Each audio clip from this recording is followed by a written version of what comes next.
The first time Marcus held a prison-made knife, someone else's blood was already on the concrete.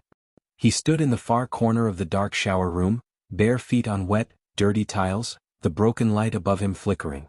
The shank in his hand was nothing but sharpened metal wrapped in dirty tape, but it felt as heavy as a gun. In front of him, on his knees, was a man he had never seen before. His hands were tied behind his back with a ripped sheet. His mouth was covered with gray duct tape. His eyes were wide and wet, begging. Behind Marcus, 3 men watched in silence. One of them, a tall man with a spiderweb tattoo across his neck, spoke in a calm, cold voice. "Blood in," he said.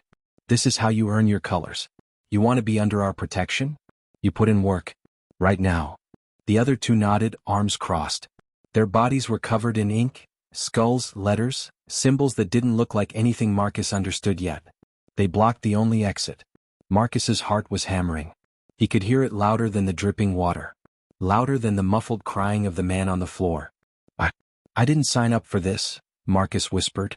The tall man stepped closer until Marcus could smell the cigarette smoke and sweat on his clothes. "You did the second you asked us to look out for you," he said. "You're in our debt. And here that debt is paid in blood. His blood or yours? You choose." Marcus looked down at the man on the ground. The guy shook his head, eyes wild, trying to move away, but there was nowhere to go. The tiles were slick with water and fear. Marcus's hand shook. The knife point hovered in the air. "Do it," the tall man ordered. "Or we walk away and let every other car in this place know you turned us down. You know what happens then." Marcus did know. He had seen enough in his first weeks already. Beatings in the yard. Men dragged into corners, then carried out on stretchers. Stories whispered in the chow hall about people who said no and were found in their cells not moving. He squeezed the handle tighter. His stomach twisted. His vision tunneled on the man's chest, where he was supposed to strike. "Blood in," the tall man repeated. "You shed it, you're one of us. You don't, you're done." Marcus raised the knife. The man on the floor started to scream under the tape, his whole body shaking. And in that moment, with everyone watching with the knife ready to drop, something happened that none of them saw coming. The shower room door slammed open. Hours earlier, Marcus had thought his biggest problem was surviving another day without joining anybody. He had been in Stone Ridge Penitentiary for just 3 weeks, but it felt like 3 years. The air always smelled like bleach, sweat, and something old that never got fully cleaned. The walls were a faded yellow, marked with scratches and small carvings from inmates who came before him. At night, the metal doors slammed shut like the final line of a judge's sentence, echoing through the whole block. Marcus was 24. Before prison, his world had been small. A cheap apartment, a fast food job he hated, and a circle of friends that liked quick money more than slow, honest paychecks. One night, a robbery went bad. Someone pulled a gun. A store clerk got shot. Marcus didn't pull the trigger, but he was there. The judge didn't care about the difference. Now he was serving 15 years in one of the roughest prisons in the state. From day one he learned the rules nobody wrote down. Rule 1, you don't walk alone if you can help it. Rule 2, everything is about race and gangs even if no one says it out loud. Rule 3, the officers might break up a fight but they won't save you from a war. In the yard he saw them, groups gathered under the hot sun, each one holding their own space like invisible walls. One group claimed the weight pile. Another took the far benches. Others walked slow in tight circles, talking low, always watching. Marcus tried to stay away from all of them. He kept his head down. He read old magazines in the library. He did push-ups in his cell. He told himself he could ride his time out alone. That ended the day he got jumped in the laundry room. It started normal. Marcus was loading a bag of dirty uniforms into a big metal washer. The machines were loud. The officers weren't really paying attention. That's when 3 guys came in and closed the door behind them. He didn't even have time to turn before the first punch landed in his ribs. He dropped to the floor, gasping for air. Another hit caught him in the face. His vision blurred. Someone kicked his side again and again. "You think you can walk around here solo?" a voice said over him. "You a free agent?" "No. Not in this place." Marcus tried to cover his head. He tasted blood in his mouth. He heard laughter. Then suddenly the beating stopped. A new voice cut through the noise. "Come." Almost bored. "That's enough," the voice said. He's spoken for. Marcus forced one eye open. Standing in the doorway was the tall man with the spiderweb tattoo on his neck. 2 other men stood behind him, arms folded, watching like they were checking on a business deal. The attackers backed up, breathing hard. "He yours?" one of them asked, wiping sweat from his face. He is now, the tall man said. You got a problem with that? The three guys looked at each other, then shook their heads and left, pushing past the tall man. Marcus lay on the ground, chest heaving. The tall man stepped closer and crouched down. Get up, he said. Marcus tried to stand. His side burned. His lip was split. He felt small and stupid. Why'd you stop them? Marcus asked, voice weak. Because we don't like seeing good merchandise get ruined, the man said. Name's Cole. You're Marcus, right? Marcus nodded, confused. We've been watching you, Cole said. You stay quiet. Don't run your mouth. You got some heart. Most guys would have begged. We can work with that. We. Marcus repeated. Cole nodded toward the two men with him. We run this side of the block, Cole said. We make sure our people eat, get what they need, don't get pushed around. But nothing is free in here. Protection comes with a price. Marcus swallowed. What kind of price? Cole smiled, but it didn't reach his eyes. Nothing you can't handle, he said. Stick with us and nobody touches you without answering to us first. You keep trying to do this alone, you won't last. Think about it. He stood up and turned to leave, then paused. Oh, and Marcus? He added without looking back. In this place you're either with a car or you're roadkill. You got till the end of the week to decide. That night, Marcus lay on his bunk, staring at the underside of the bed above him. His ribs hurt. His jaw ached. Every breath reminded him he was weak alone. The sounds of the tier floated in, shouts, laughs, the clank of metal, someone crying softly down the row.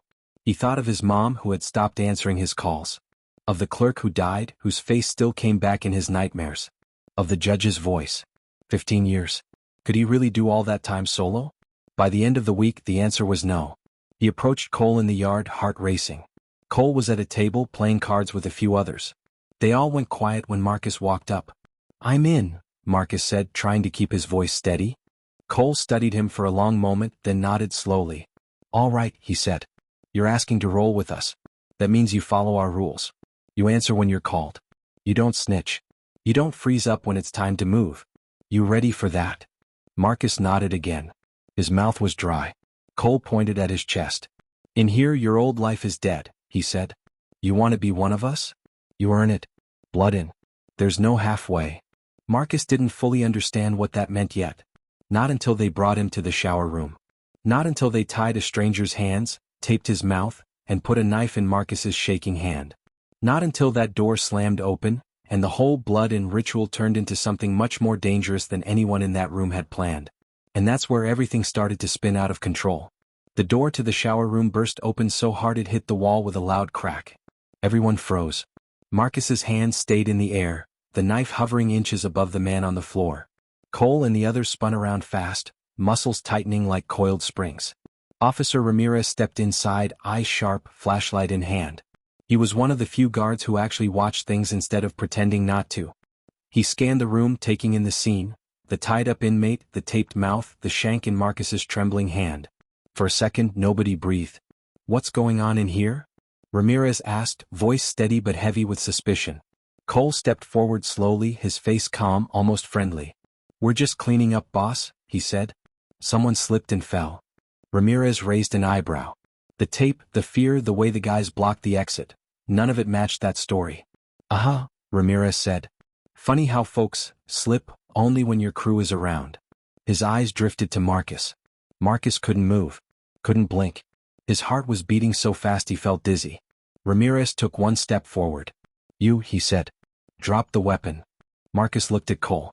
Cole's eyes went cold, an unspoken order. If Marcus dropped the knife, he'd be labeled weak. A liability. Someone who couldn't finish what he started. Ramirez raised his voice. I said drop it. The command hit Marcus like a slap. His grip loosened and the handmade knife clattered to the wet floor. Ramirez snapped his fingers. All of you back against the wall. Now. Cole didn't move at first. His men shifted, waiting for orders. The tension was thick, like the air was pressing against them. Finally, Cole lifted his hands and stepped back. Relax, boss. No trouble, he said. Ramirez kept his eyes on them as he moved to the man on the floor. He cut the tape off his mouth, then the sheet around his hands. You hurt? Ramirez asked. The man nodded, shaking. Then get up, Ramirez said. And keep your mouth shut unless you want more trouble. The man stumbled to his feet and leaned against the wall, panting, terrified. Ramirez turned back to Marcus. "You," he said. "Come with me." Marcus swallowed hard. The room stayed silent as he followed Ramirez out, the door slamming shut behind them with the same power it had opened. The walk down the hallway felt endless. The lights buzzed overhead. The officers at the desk didn't look up. Marcus could feel Cole's glare burning into the back of his head, all the threats he didn't say yet but would. Ramirez stopped near the end of the block. "What were you doing in there?" he asked, voice low. Marcus said nothing. Not because he was loyal but because he knew the rules. Snitching in prison wasn't just a mistake, it was a death sentence. Ramirez studied him for a long moment. "You're new," he said. "But not stupid. I've seen stupid. You're scared, which means you still got options. But you keep walking with them, you'll lose those options real fast." Marcus stared at the ground. "I'm trying to stay alive," he whispered. Ramirez nodded. "Yeah, I get it. But getting trapped in their world?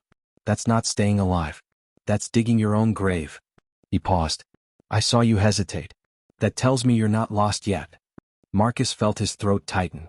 No one had talked to him like that since he came in, like he still had a piece of himself left. Ramirez stepped closer. "I can move you," he said quietly. "Different unit. Away from Cole's people. But you gotta say the word." Marcus's breath caught. He imagined a different block, a different routine, maybe a chance to breathe again. But then he imagined Cole's face. His 3 men. The shower room. The debt he owed them. A single choice could spark a war, and Marcus was no soldier. "Not yet." "I can't," Marcus said, barely audible. Ramirez let out a slow breath. "Then you better watch your back," he said. "Because after today, Cole won't let this slide." He pointed toward the stairs. "Get to your cell. And Marcus, don't put yourself in that room again. Next time I might walk in too late." He walked away, leaving Marcus alone in the hallway. When Marcus made it back to his tier, everyone was watching. Small glances. Whispered comments. A few eyes that stayed on him too long. Word traveled fast in prison, faster than food trays, faster than gossip. By the time he reached his cell, his bunkmate Trey was sitting up on the bed. "What happened?" Trey asked. "People saying you froze up." Marcus swallowed. His hand still shook. "It wasn't like that," he said quietly. Trey nodded like he understood, but his eyes told a different story. In this place, the truth didn't matter. Only the story people chose to believe. And right now, the story was that Marcus couldn't finish the job. Couldn't spill blood. Couldn't be trusted. He lay back on his bunk, staring at the ceiling, listening to the metal sounds of the block. His ribs still hurt. His head throbbed. But his fear was louder than all of it. Because he knew what came next. That night, after lights out, Marcus heard footsteps in the tier. Slow. Steady. Purposeful. Then a whisper outside his cell door. "Marcus." His blood ran cold. It was Cole's voice. "Get up," Cole said softly. "We need to talk." Marcus slid off the bed, heart pounding. Trey pretended to sleep, but Marcus could see one eye open, watching. Marcus stepped to the door. Cole was standing there in the dim hallway, his face partly hidden by shadows. His 2 men were behind him, waiting like statues. Cole leaned close, his voice calm, too calm. "You made us look weak today," he said. "That's a problem. But it's a problem we can fix, if you're willing." Marcus felt his chest tighten. "What do I have to do?" he asked. Cole's smile was small but sharp. "Simple," he said. "You finish what you started." "What do you mean?" Marcus whispered. Cole tilted his head slightly, eyes narrowing. "You think that guy you almost cut, you think we just let him walk away?" Marcus felt the floor drop out from under him.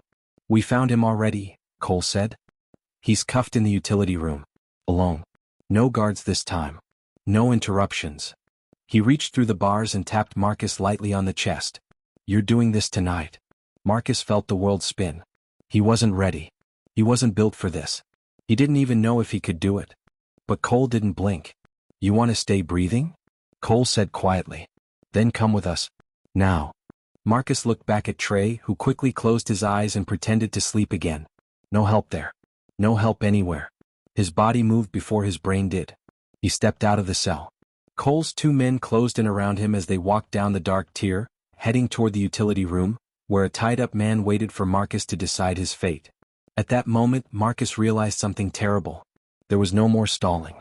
No more second chances. Tonight he had to choose who he was going to be. A killer. Or a victim. And both choices felt like death. That walk down the hallway would become the moment that changed everything, not just for Marcus but for the entire block. Because something was waiting in that utility room that none of them expected.